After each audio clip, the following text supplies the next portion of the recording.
Welcome to the Darkstream, Voxday, voxday.blogspot.com, and unauthorized.tv. Well, I'm glad you're tuning in, and I am not here to talk about anything related to the election. In fact, quite the opposite. I am going to tell you a little bit about what I am doing at the moment, just to keep myself occupied and intellectually engaged without giving into the temptation to be, banging on refresh on any of a dozen different sites purporting to have the latest breaking news, or, to be the first to announce that Arizona has been uncalled for Biden and that sort of thing. Here's the thing. It's going to be fine. Most likely, the election is not going to be called officially for Biden. Most likely, the fraud is going to be exposed. There's going to be a series of arrests, maybe not of famous people, but and in the end, Donald Trump will continue to be the president of the United States.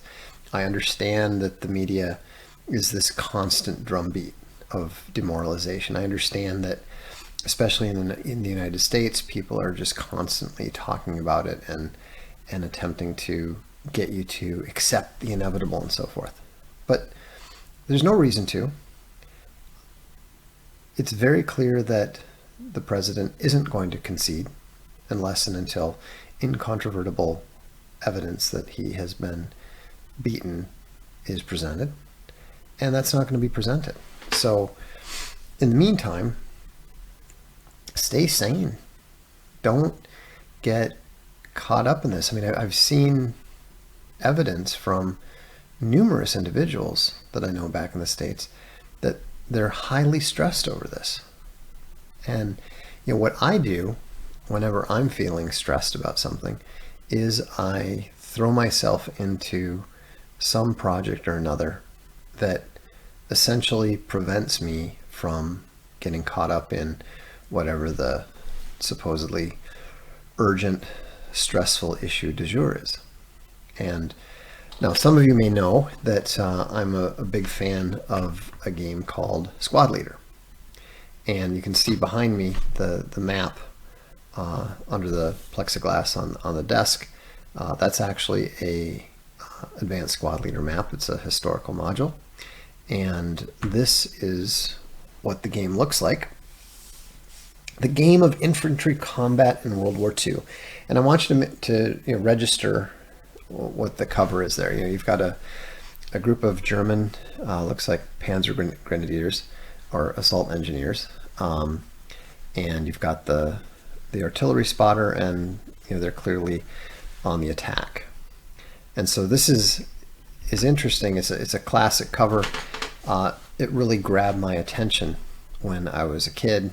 I never had anyone really to play it with, but I had Squad Leader and Cross of Iron, and I even had Crescendo of Doom.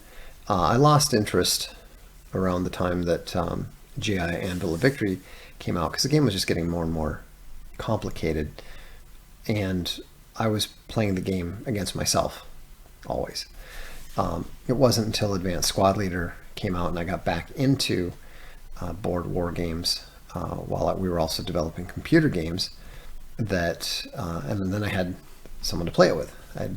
We would go to the monthly ASL group, and it was a lot of fun. And then of course Rodney Kinney created Vassal, which now allows you to play with people from all around the world over the internet, which is fantastic. But ASL for me is the game of games. And I've long, and by long I mean starting in 2000 or so, wanted to create a game that would either be science fiction ASL or fantasy ASL. In fact, Rebel Moon was in some ways supposed to be the first step towards doing that. We didn't end up getting there because Rebel Moon Revolution was canceled when GT Interactive went under. But that's the direction we were attempting to go. We were actually attempting to connect the 3D shooter to the strategy game, but that dream perished. So back in 2002, for no particular reason, I started designing a game called War Leader. And War Leader was fantasy ASL. I even created a couple scenarios for it. Wrote about 14 pages of rules for it, some of which you can see on the dev game site, and even came up with what I think is going to be a interesting new board game concept that I call Tactical Uncertainty. And it's just been a project that's been at the back of my mind for a long time. But what people may not realize is that there's already been creative fruit from that project, which is, of course, the Selenoth books. Sum Helvetica, A Throne of Bones, A Sea of Skulls, all the novellas and short stories. Those are all set in precisely the world that I created for War Leader. And in fact, I actually wrote about 50 or maybe 100 pages of a novel. Bruce Bethke referred to it in an interview, none of which has ever appeared anywhere because it's not any good. But that was actually I was writing that before Rebel Moon. And so in some ways, this all goes back to 1996 or whatever. But anyhow, after we created that beautiful Divine Right cover, I realized, this is as long as we're at it, why not get a new cover done? And so we started working on a War Leader cover.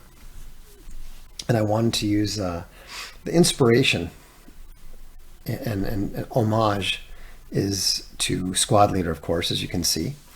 But it's a little trickier to figure out exactly what you're going to do. We can't use the binoculars. It's fantasy.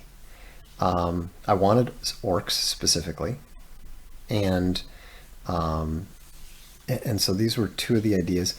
The problem with the sword, I felt, is that it sort of dominates the picture, and I didn't really like the him not having anything. I mean, he looks like he's just sort of climbing up the hill.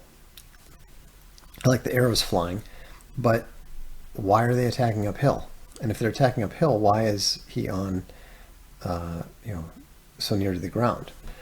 These were things that I was talking about with one of my friends who's also interested in the concept.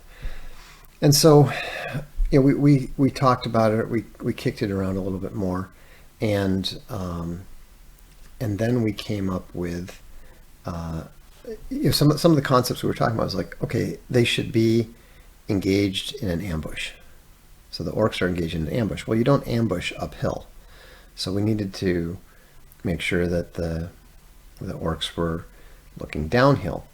I felt that the lead orc needed a weapon, but it needed to be something that didn't fill up the whole screen. So, okay, a spear, that would work.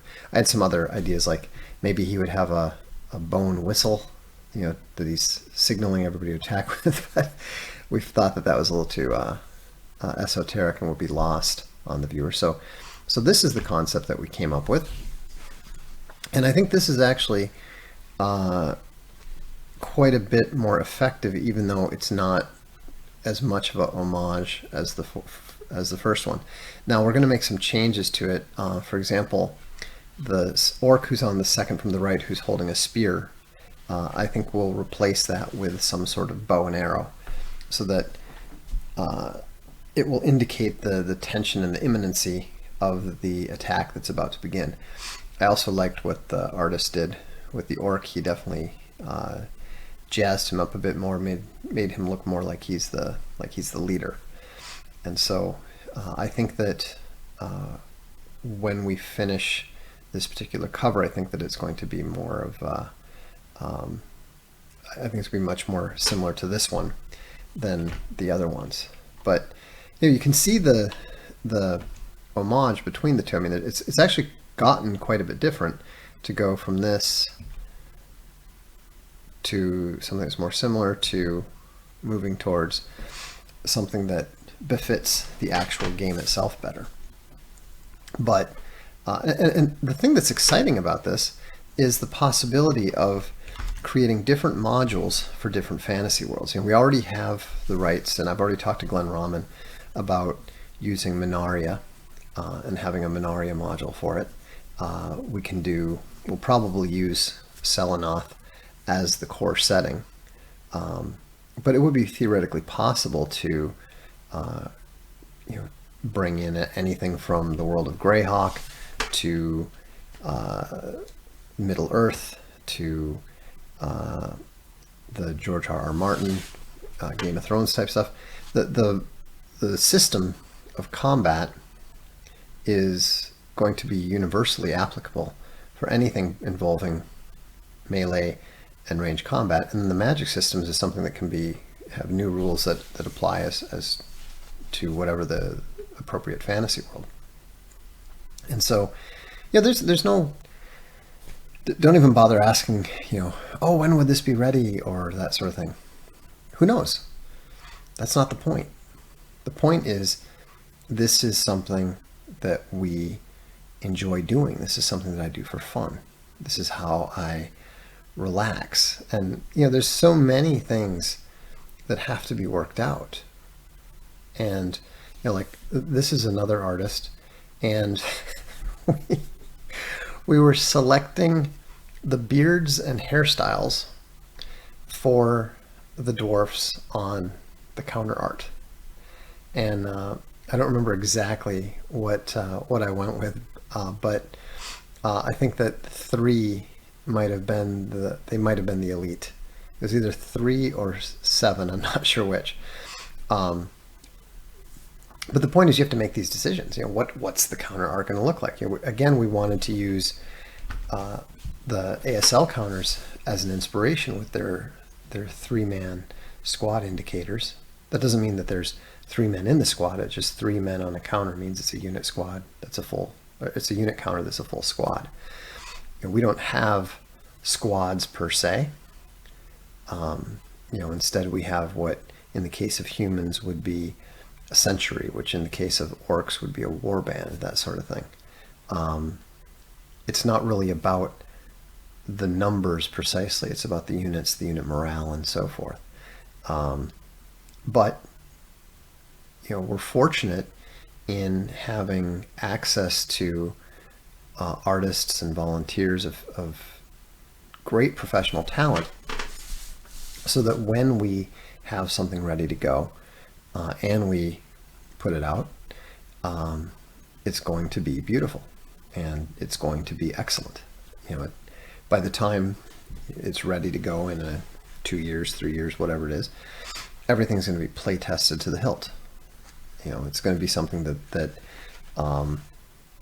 hopefully will be very well designed, but also well developed.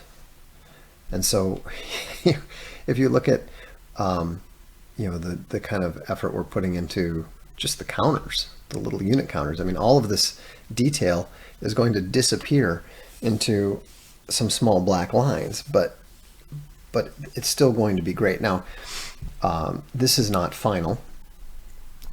I actually like the Elite, and I like the Elite being larger, but I've given instructions to make sure that the first, the second, and the conscript units are all actually the same size. They're not actually smaller orcs. They're just differently trained and differently armed and differently armored. And so what you see there is a graphic representation of the numbers, so that you can see very clearly the Elite have a very strong attack, very strong defense. The conscripts have virtually no defense. And it's communicating that through the artwork as well as through the numbers on the counters. And then here's the elves. Now, these were not quite right. For me, the artist didn't get it quite right on the first try, because although they did have the sort of sword dance or double sword thing going for the Elite, there's nothing magical about that. You know, they look like heavy human knights on foot. So I wanted them more in, light chain mail that would be reflective of, the mithril from the Middle Earth, and their defenses are their skill and their magic and their speed rather than pure armor, even though they do have a strong defense factor. And of course, even the Elven conscript is a bit more trained and a bit more together than, say, the orc or the goblin conscripts. But that's what I've been doing, and I'm obviously not saying, hey, you know what you should do? Go and design a highly esoteric tactical homage to a existing esoteric game system that virtually no one plays.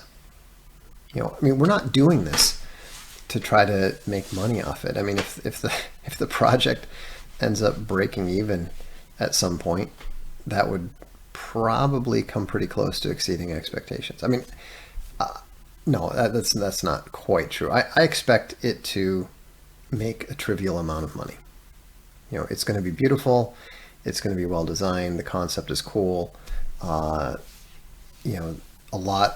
There's very little in the realm of tactical combat, tactical medieval combat, tactical ancient combat, tactical fantasy combat. There's very, very little in that area because it's been difficult for designers to figure out how to make it interesting, to make it more than just line them up and slam them into each other.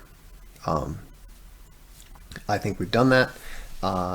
Certainly incorporating the element of magic applied to units creates more possibility. Bringing in the tactical uncertainty principle brings in more room for strategic planning and for tactical reacting. And so I think that, perhaps we'll be able to do something really good. Perhaps not. That's not the point. The point is it's fun to do. It's entertaining to do. And it's really a great way for me to keep my mind occupied when there's literally nothing that I can do about the presidential uncertainty situation. And I'm not upset about it. I'm not putting on a brave face or anything like that. But I do know that it's not profitable to sit and dwell on things that you really can't do too much about. So, use this time. Use this time to give yourself the excuse to do something you've always wanted to do. Try something you've always wanted to try. If you've always dreamed about writing poetry or something, sit down and go ahead and take the time to do it. Give yourself the permission to do it. So anyhow, that's my advice for the day. Stay cool, stay calm. The president has things under control, so don't waste your time worrying about things that you can't control and things that don't directly involve you. Instead, find the time to do those things, try those things that you've never been able to find the time to do. Because face it, that's a lot more productive than sitting, staring at your computer, slapping the reload button like a rat in a cage looking for its next methamphetamine hit. I'm Voxday. This is the Darkstream.